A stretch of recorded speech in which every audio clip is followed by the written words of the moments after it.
Good morning दोस्तों। तो चलो देखते हैं निफ्टी का वीकली एनालिसिस। बैंक निफ्टी भी मैं चेक करने वाला हूं और आपको मैं मेरी पोजीशंस के बारे में बताने वाला हूं जो मैंने निफ्टी में बना रखा है, और जो पास्ट वीक हमने जो ऑटो सेक्टर में पोजीशंस बनाई थी उन सब के बारे में भी अपडेट दे देता हूं आपको। तो चलिए शुरुआत करते हैं हम निफ्टी से, वो भी वीकली टाइम फ्रेम के अकॉर्डिंग शुरू करेंगे हम। तो वीकली में आप देख सकते हो एक सेलिंग प्रेशर आया, उसके बाद 1/3 क्वार्टर जो है 1/3 जो है वो रिकवर कर गया। ओके, मूव ऑन करते हैं हम डेली टाइम फ्रेम पर। और डेली टाइम फ्रेम पे जैसा कि मैंने मेरे पिछले वीडियो में बनाया था, अगर आप मुझे मेरे शॉर्ट्स को फॉलो कर रहे हो तो मैंने बताया था कि यहाँ पे डेली का एक सप्लाई जोन बन चुका है, और उसके बाद में हमारे पास में ये एक डिमांड जोन था। तो प्राइस कैसे लास्ट ट्रेडिंग सेशन में जो प्राइस है वो गैप डाउन खुल जाता है और इस डिमांड जोन के प्राइस नीचे ही खुलता है। तो मैंने बोला था कि हमारे पास इमीडिएट सपोर्ट ये एक डेली का डिमांड जोन था, ठीक है। और ये जो वीकली का नीचे एक डिमांड जोन है वो भी हमारे लिए एक अच्छा खासा सपोर्ट का काम कर सकता है। तो प्राइस अभी देखो नियर डिमांड जोन के पास है।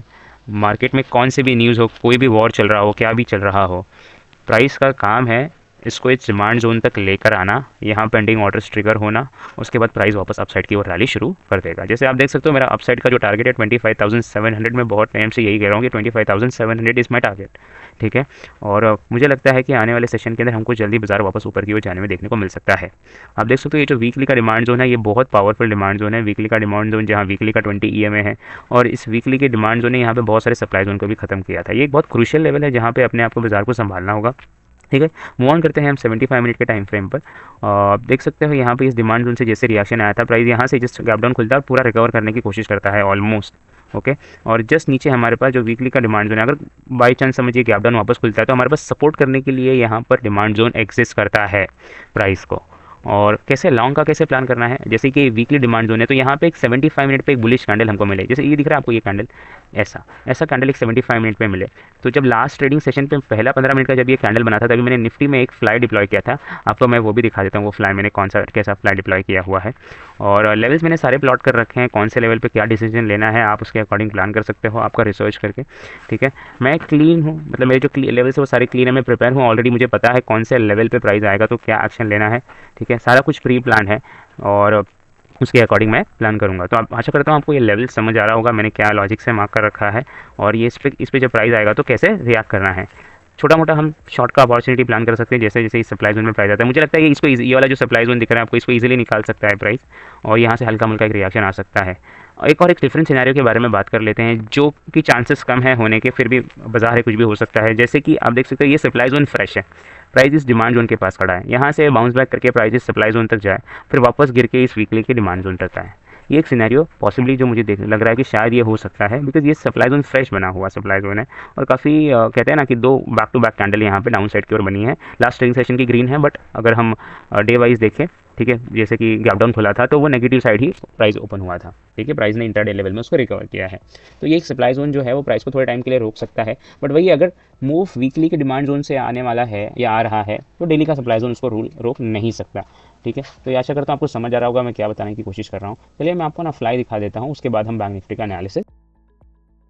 तो ये देखिए दोस्तों, मैंने यहाँ पर फ्लाई डिप्लॉय कर रखा है, 19 जून का मैंने फ्लाई डिप्लॉय किया है दोस्तों। यहाँ पे करंट मार्केट प्राइस से 1% दूर का मेरा ब्रेक इवन है, ऑलमोस्ट 1% के आसपास का, और ये 10 लॉट में डिप्लॉयड है। 1% दूर मेरा ब्रेक इवन है। मेरा जो पर लॉट रिस्क आता है वो 1578 रुपीज़ है। ये 10 लॉट है, इसके लिए 15,788 दिख रहा है।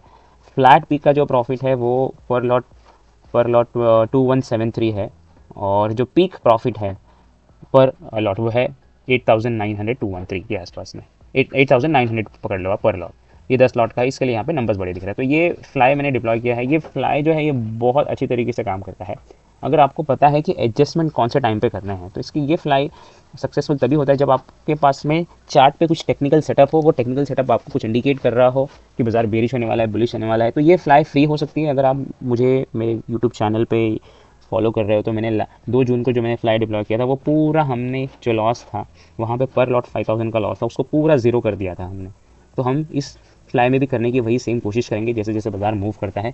तो ये फ्लाई डिप्लॉय किया जा सकता है। एक और एक चीज़ जो है वो किया जा सकता है, एक सिंपल बेसिक डेबिट स्प्रेड बना सकते हैं हम 1% दूर का, ठीक है, CMP से 1% दूर। तो यहाँ पे आप देख सकते हो मैंने बना रखा है विच इज़ 1,000 रुपी पर लॉट का लॉस है, और जो गेन है वो फ्लैट गेन जो दिख रहा है 2,700 रुपीज़, मतलब 1:2.5 से ज़्यादा ही है, ये किया जा सकता है। तो ये डेबिट स्प्रेड भी काफ़ी बढ़िया, यहाँ पे RR काफ़ी अच्छा मिल रहा है जिस हिसाब से हम अपसाइड की ओर देख रहे हैं, ठीक है। तो ये एक अच्छा हो सकता है। तो ये निफ्टी का है एनालिसिस। चलिए हमें अब बैंक निफ्टी चेक कर लेते हैं। बैंक निफ्टी हम शुरू करेंगे वीकली टाइम फ्रेम से। तो वीकली टाइम फ्रेम पे हमको एक थोड़ा सेल ऑफ देखने को मिल रहा है यहाँ पर। आप देख सकते हो यहाँ पे एक बड़ा सा सेल ऑफ है, बट कोई नहीं, प्राइस को सपोर्ट करने के लिए क्या है वो देखना ज़्यादा ज़रूरी है। तो यहाँ पे देख सकते हो प्राइस एक वीकली डिमांड जोन के अंदर पहुँच चुका है, और यहाँ पे वीकली प्लस डेली का भी डिमांड जोन है। और ये जो डिमांड जोन हमने मार्क कर रखा था, ये छोटे टाइम फ्रेम का एक डिमांड जोन है। प्राइस जो है उसके गैप डाउन खुल जाता है, तो ये डिमांड जोन हम डिलीट कर देते हैं, अभी ये कोई वैलिड नहीं है डिमांड जोन।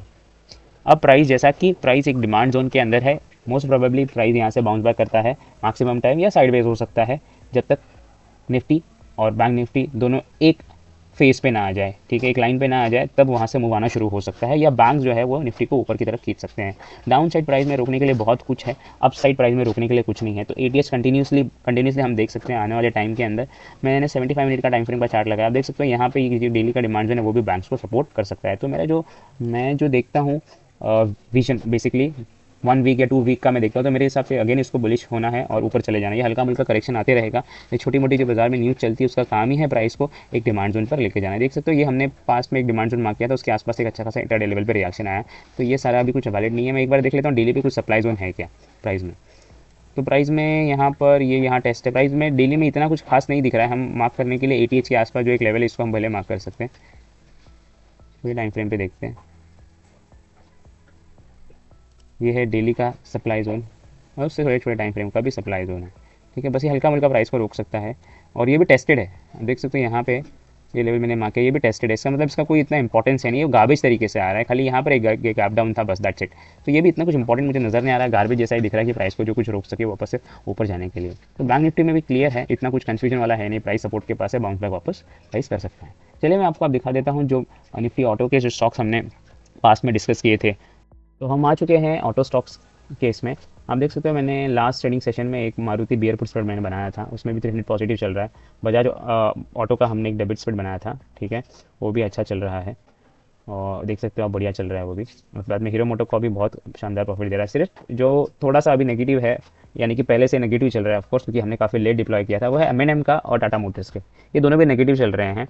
बट मुझे लगता है कि अगर बाजार इसी तरीके से साइडवेज भी होगा या थोड़ा बड़ा हल्का मुल्का वापस करेक्शन करता है, तो सबसे बड़ा करेक्शन जो आएगा वो ऑटो सेक्टर के अंदर आने की प्रोबेबिलिटी है, ठीक है। इसलिए एम और टाटा मोटर्स अभी भी नेगेटिव चल रहे हैं, पॉजिटिव जल्द आ जाएंगे। बट जो हम जो बोलते हैं ना गेम चेंजर निकल के आ रहा है वो हीरो मोटोकॉर्प और बजाज ऑटो ही चल रहा है, और मारुति भी जल्द उसमें ज्वाइन कर सकता है। मारुति एक छोटा सा स्टॉप लॉस मैंने चार्ट पे रख के इसको मैंने डेबिट्स पे डिप्लॉय किया है।